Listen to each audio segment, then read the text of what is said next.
There are moments in life you can't predict. Moments when everything changes with just a few words. Abraham's life was steady, comfortable even. He lived in a city called Ur, a wealthy place alive with trade noise and culture. The streets were busy, lined with markets, the smell of spices in the air. He had a home, possessions, a wife named Sarai, and roots that ran deep. And then, God spoke. Not a dream he quickly forgot, not an inner nudge he could brush off. This was clear, unmistakable. A voice that seemed to carry both authority and tenderness. Go from your country, your people, and your father's household, to the land I will show you. I will make you into a great nation. I will bless you, and all peoples on earth will be blessed through you. Think about that for a second. No map, no list of guarantee, just a call and a promise. Abraham was 75 years old. By our standards, that's the age most people slow down. But God wasn't asking him to slow down. He was asking him to start something new. And Abraham went. He packed up his life. The animals, the tents, the Sarai went with him.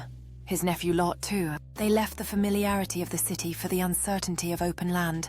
I imagine neighbors shaking their heads. Where are you going, they'd ask. I don't know, Abraham might have said, but God does. Days turned into weeks, weeks into months, until finally they reached the land of Canaan. Hills and valleys stretched before them. Abraham built an altar there, a marker, a reminder that this was the land God had promised. But here's the thing. God didn't hand it over right away. There were already people living there. Nations.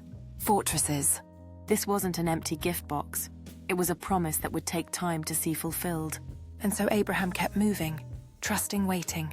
Then came a famine. The ground dried up. Crops failed. Food grew scarce. And Abraham, this man of faith, made a decision. He went to Egypt to survive. It wasn't perfect faith. He even told Sarai to say she was his sister, afraid the Egyptians might kill him to take her. Mistakes were made, but God protected them and they returned to Canaan richer than before.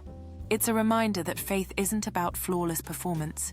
It's about coming back again and again to the one who called you. One night, God spoke again. Abraham stood under a sky so clear you could see thousands of stars, pinpoints of light stretching endlessly overhead. Look up at the sky and count the stars, if you can. That's how many descendants you will have. Abraham didn't have a single child yet. He and Sarai were getting older, way past the age of raising a newborn. But in that moment under that sky, Abraham believed, and God counted that faith as righteousness. Then came a strange and sacred ceremony. God told Abraham to bring animals for sacrifice, to cut them in halves, and arrange them opposite each other.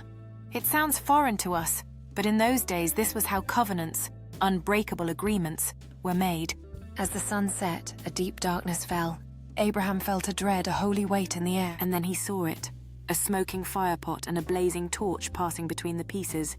This was God's way of saying, if this covenant is broken, may what happened to these animals happen to me. It was God binding himself to his word. Years passed, still no child. Sarai began to wonder if maybe the promise wasn't for her. She gave her servant Hagar to Abraham, and Hagar bore a son, Ishmael. But this wasn't the child God had spoken about. And even in the middle of human detours, God didn't cancel his plan. When Abraham was 99 years old, God appeared again. He changed Abram's name to Abraham, father of many, and Sarai's to Sarah, princess. He made it clear Sarah herself would have a son. She would be the mother of nations. Abraham laughed. Sarah laughed. Not out of mockery, but because it seemed impossible. And yet, God's promises don't depend on human probability. Abraham's story is not a straight line of perfect faith. It's a journey, with mistakes, detours, fear, and doubt. But threaded through it all is trust. He didn't see every promise fulfilled in his lifetime, but he died still believing.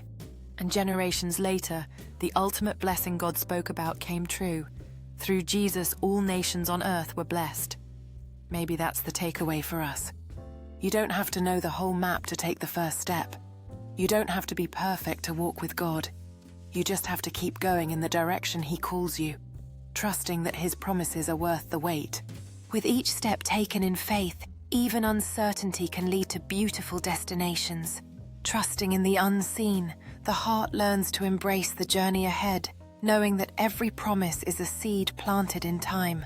As we navigate our own paths, let us remember the power of perseverance and the blessings that await us. As the sun rises, it reminds us that every day brings fresh opportunities to trust and move forward. In community, we find strength and encouragement, echoing the very promise that spans generations. Together, we step into the light inspired by faith and the hope that binds us all.